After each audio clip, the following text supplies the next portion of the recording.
Bonjour les humains, 26 juillet 2025. Excusez-moi, je fais attention à ce que ça ne tombe pas.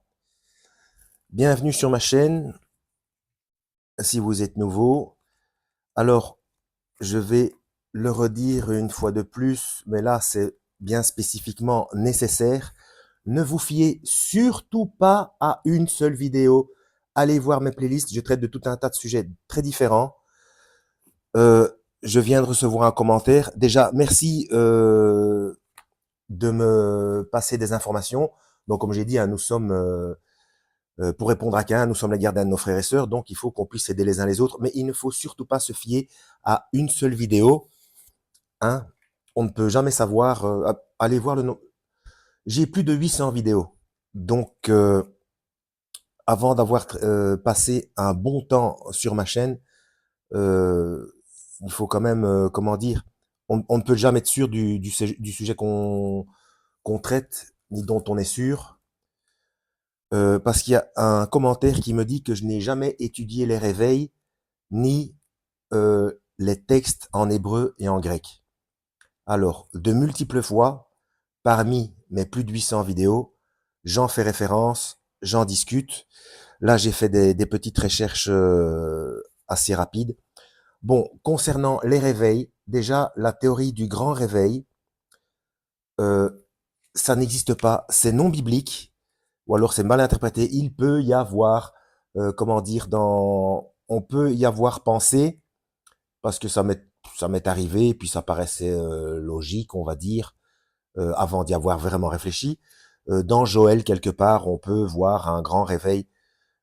Seulement, si grand, pour moi, j'ai déjà fait une vidéo où je disais qu'on était en plein dedans, dans le grand réveil, notamment pendant la pandémie, parce qu'il y a des tas de gens qui se rendent compte de ce qui se passe, mais ça n'est pas, euh, les gens ne peuvent pas s'en rendre compte au niveau mondial. Parce que s'il y a un grand réveil au niveau mondial, comment voulez-vous que les dirigeants de cette planète manipulent les masses? Ce n'est pas possible. Et puis, il est bien prévu, beaucoup d'appelés, peu d'élus. Alors, ce grand réveil-là n'existe pas. Par contre, il y aura de multiples réveils un peu partout dans le monde après l'enlèvement.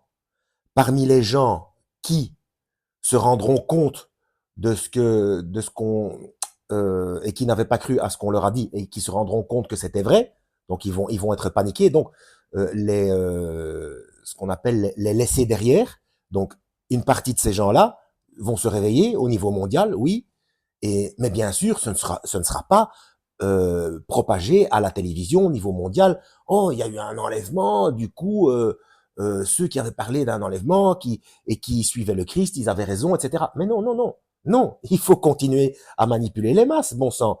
Vous savez bien, si vous lisez la Bible, que jusqu'au bout, des gens vont continuer à réfuter et à ne pas croire. Et donc, il y a ces réveils-là, on va dire, et aussi le réveil, comment dire, le réveil des aussi des laissés derrière, hein, de toute façon, après l'enlèvement, des chrétiens, entre guillemets, des chrétiens de chair, qui étaient sûrs et certains qu'ils seraient enlevés, mais en fait non. Pourquoi? Eh bien, parce qu'ils ont continué à vivre selon la chair, tout simplement, sans suivre les directives du Christ, c'est-à-dire sans être en guerre contre eux-mêmes et sans faire le travail d'information que le Christ a demandé. Ça, c'est une chose. La seconde, ces histoires de réveil, euh, c'est dans le New Age aussi. Oui, il y a des tas de gens qui vont se réveiller, mais ce n'est pas biblique. Se réveiller pour se faire manipuler et accepter le faux sauveur. Donc celui qui prendra tous les noms, qui sera à la fois le roi du monde, le Maitreya, le Christ, le faux Christ, le grand monarque, quoi d'autre aussi, Mahdi ou Issa du Coran, ou tout, tout ça, le faux sauveur, vous voyez, qui va réunir toutes les religions. Et les gens vont se dire, puisqu'ils n'ont pas lu les mises en garde du Christ, parce qu'il n'y a que le Christ dans la Bible qui explique l'arnaque de la chose, donc tous ces gens-là vont subir ce grand réveil entre guillemets et vont se faire manipuler. Donc c'est du côté négatif. Maintenant, concernant le fait, donc ça c'est pour les réveils. Donc non, je suis désolé. Il faut bien lire ce que le Christ explique à ce sujet, ainsi que Daniel et Ésaïe en parle aussi, je crois. Bref, enfin, j'ai pas une bonne mémoire. Hein. Moi, je peux lire une chose sur le champ et directement après, un quart d'heure après, j'ai oublié. C'est pénible. Enfin, pour ceux qui me connaissent, qui avaient vu déjà beaucoup de vidéos, vous savez que j'ai un souci avec ça. Mais bon, j'ai pris des notes du coup. J'ai refait des petites recherches rapides sur ce que je savais déjà et pour essayer d'être cohérent. Alors, concernant le fait d'apprendre les textes en hébreu, et je le dis depuis longtemps, hein, il faut s'intéresser à l'hébreu, au grec ancien et à l'araméen. Mais le problème est le suivant.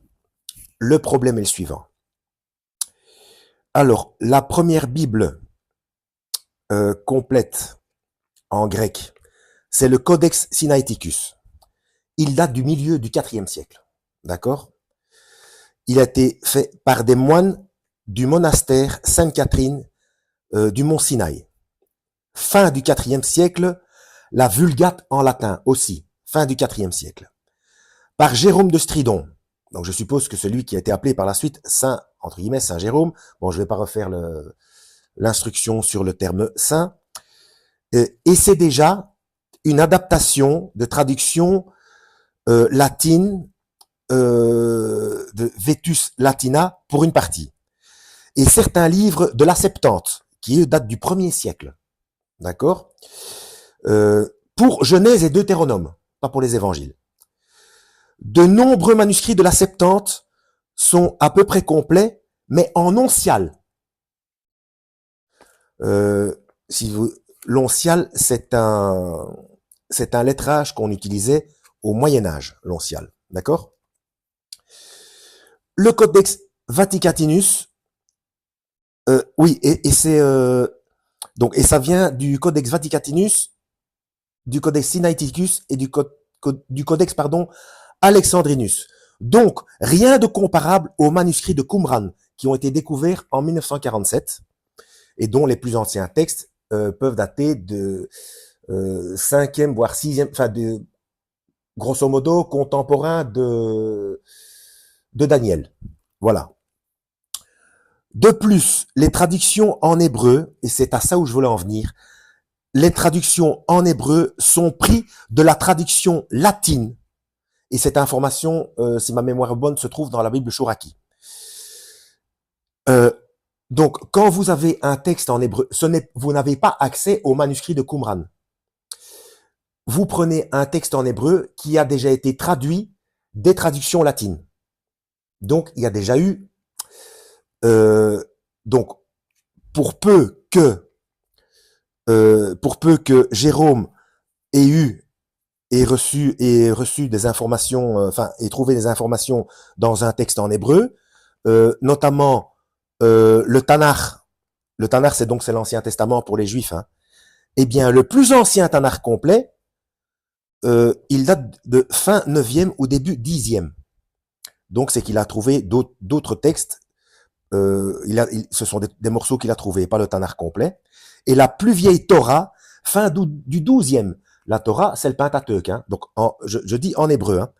Donc, ce Tanakh et cette Torah sont déjà traduits. Oui, donc la Torah, ce sont les 5 premiers livres, ça équivaut au Pentateuque. Hein. Pour ceux qui connaissent pas, comme ça, ils peuvent faire la corrélation. Donc, Tanakh, c'est l'Ancien Testament, et Torah, ce sont les 5 premiers livres, donc le Pentateuque. Donc, ces livres-là, en hébreu, sont traduits du latin. Vous voyez? Et c'est pas fini. C'est pas fini. Il y a un traité Sanhédrin, donc je n'ai toujours pas, j'en parle plusieurs fois. Je ne sais pas si une fois dans mes vidéos, si je dis bon, il y a le traité 66A, c'est concernant la condamnation à mort du Christ, le blasphème de l'appropriation du tétragramme. et le traité Sanhédrin, donc c'est une décision du Sophérim, hein, ça c'est le Sophérim, donc décision, c'est le traité Sanhédrin, je ne sais plus quel numéro, mais bon, il y a un traité Sanhédrin, donc c'est euh, deuxième, troisième siècle. C'est après avoir vu cette histoire avec le Christ, où le Sanhédrin a élaboré tout un tas de traités pour contrer le message du Christ, hein, tout simplement. Hein. Donc, un traité Sanhédrin qui autorise la modification des textes. Donc, les textes en hébreu, dont vous avez accès et vous pensez faire, et c'est bien parce qu'il faut creuser. Mais ce ne sont pas les manuscrits de Qumran. Vous avez accès à des textes qui sont postérieurs et qui sont issus des traductions latines et grecques par Saint Jérôme et d'autres qui ont déjà reçu des directives du catholicisme. Voilà, et en plus, donc, ceux qui ont traduit ça en hébreu, il y a le traité Sanhédrin, je ne sais plus combien, qui autorise la modification, et je l'ai lu, allez, je le dis peut-être quelque part dans ma playlist, le Talmud, où je cite certains extraits du Talmud. Hein. Donc, ils ont autorisation de modifier les Écritures, voilà, afin de manipuler les masses. Hein, c'est toujours pareil.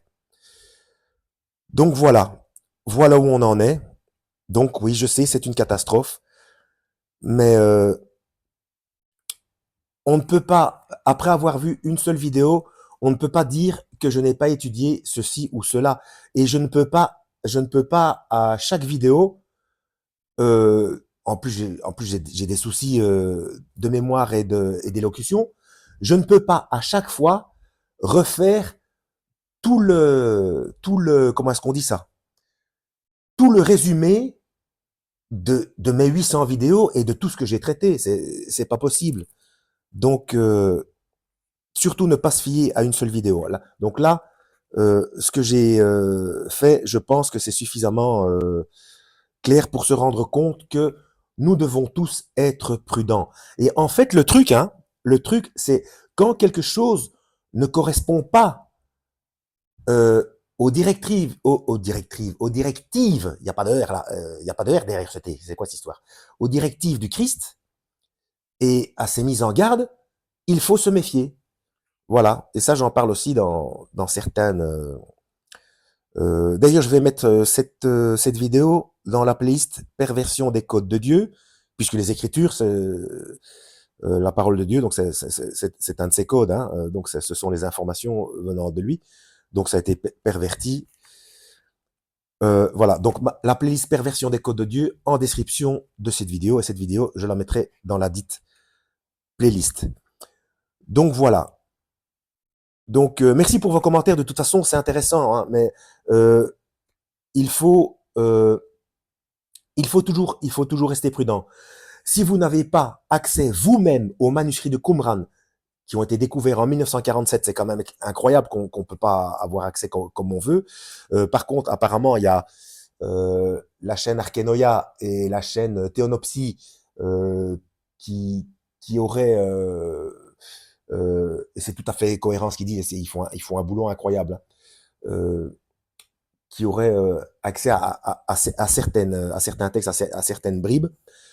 Donc, mais si nous, on n'a pas une Bible complète traduite directement des manuscrits de Qumran, et nous, n'ayant pas appris à lire l'hébreu, l'araméen, le grec ancien, avec les photocopies, les images des manuscrits devant nos yeux en parallèle à côté avec la traduction, donc il faut faire attention. Donc ce que vous avez en hébreu, donc ce qui a, comment est-ce qu'on appelle ça? C'est la Bible qu'on utilise d'ailleurs couramment, hein, et c'est une chose à faire. C'est une chose à faire parce que c'est très intéressant et très instructif. Hein.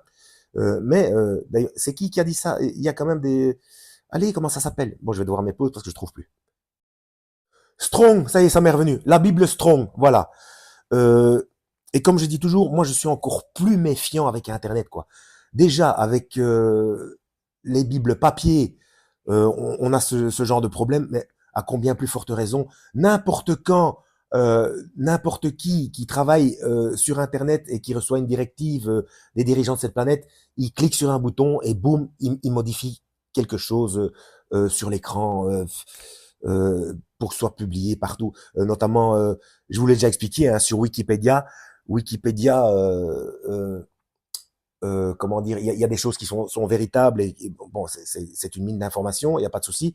Mais dans ma playlist Évidence versus scepticisme, vous avez X, je ne sais combien d'anciens chefs d'État, de politiques et d'autres intellectuels qui parlent du nouvel ordre mondial et du gouvernement mondial, etc. Et notamment donc Jacques Attali, il précise bien en plus avec comme capitale mondiale Jérusalem. Ils le disent de leur propre bouche, et vous allez sur Wikipédia, eh bien, le nouvel ordre mondial, c'est du complotisme, ça n'existe pas. Donc, vous voyez, moi, Internet, je m'en méfie comme de la peste, même si parfois j'utilise, mais il faut rester prudent. Donc, même si si vous pensez, parce que vous étudiez en hébreu par la Bible Strong, etc. C'est qui c'est? Eh ben, c'est Théonopsie. Dans une de ses vidéos, Théonopsie, il dit qu'il peut pas développer, mais il a déjà trouvé des soucis dans la Bible Strong. Vous imaginez? Mais on fait comment, nous? On a manipulé, eh bien, en demandant l'aide de l'Esprit Saint et en lisant les instructions du Christ, vous comprenez sa doctrine, et vous voyez que parfois il y a des choses qui ne vont pas.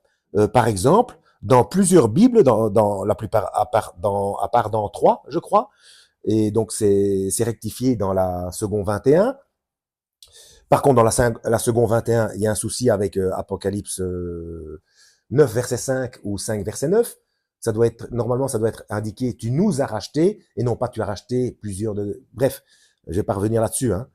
Mais sinon, la seconde 21, elle est grosso modo, elle est de confiance. Il n'y a pas de souci. À part ce petit souci-là, il a bien été rectifié, notamment le fait que, et j'en avais fait une vidéo aussi, parce que dans beaucoup de Bibles, il est indiqué que le Christ dit, celui qui ne hait pas sa famille, celui qui ne hait pas son père, sa mère, son frère, sa sœur, etc., n'est pas digne de moi. Donc il faut haïr sa famille. J'en ai fait une vidéo d'ailleurs. Ben, bien sûr que non.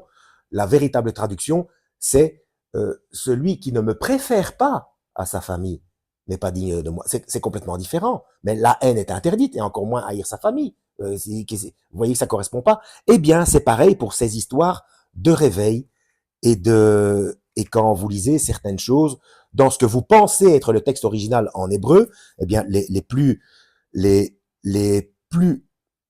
anciens en hébreu, c'est 9e, 10e et 12e siècle. Vous voyez? Et c'est tiré du latin du 4e siècle.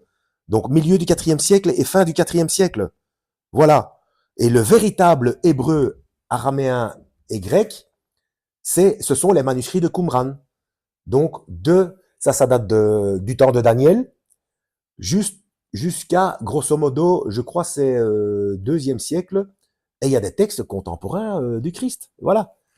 Bref, en espérant avoir été utile, mais de toute façon, ça n'enlève rien au fait de vouloir m'informer. C'est très gentil, hein, mais dire que je n'ai pas étudié telle ou telle chose, il faut faire les 800 vidéos, je suis désolé. Faut faire les... Alors, bien sûr que je n'ai pas tout étudié, c'est pas possible, c'est pas possible. Surtout que, à mon grand désarroi, j'ai dormi, entre guillemets, encore un hasard, pendant 33 ans. Hein, bon, bref. Et j'ai été réactivé, entre guillemets, si je vois pas d'autres termes, j'ai été réactivé lors du premier confinement.